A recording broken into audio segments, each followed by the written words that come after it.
जम्मू काश्मीराव मुस्लिम न'आव माता वैष्णो देवी आरो शिवलिंगनि मुसुखा मोनदों। जम्मू काश्मीरनि रामबन जिल्लानि राजगढ़ ओनसोलाव मुस्लिम नखरनि न'आव हिन्दु मोदाय मोदायजोफोरनि मुसुखाफोरखौ मोननायाव बयबो सुबुंफोरा गोमोदों। बे सोमोनांथाव जाथाया बै समाव जादोंमोन जेब्ला राजगढ़नि मोनसे गोजान गामियाव थाग्रा लियाकत आलीआ गावनि न'आव जेंनाजों मोगा-मोगि जानो हमदोंमोन। बिथांखौ दान मोननैआव जिबौआ खेबबा अरदोंमोन।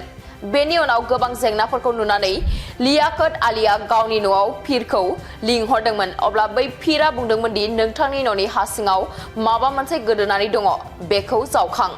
अब्ला लियाकत आलीआ न'नि हा सिङाव माखासे फुट गोथौ जावखांनायनि उनाव बिथाङा माता वैष्णो देवीनि मोनसे मुसुखाजों लोगोसे शिवलिंग आरो लाफिं बुद्धाखौ मोनदोंमोन।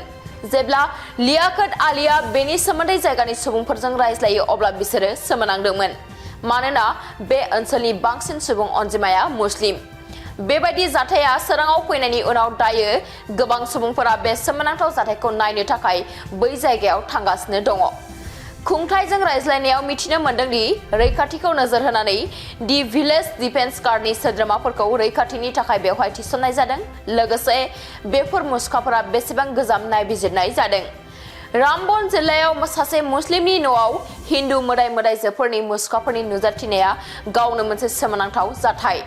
जायगानि सुबुंफोरा बुंदोंमोन दि खुंथायआ बेवहाय गोसो होनांगौ आरो माता वैष्णो देवी दरबारनि बायदि मोनसे गिदिर थानसालि लुनांगौ।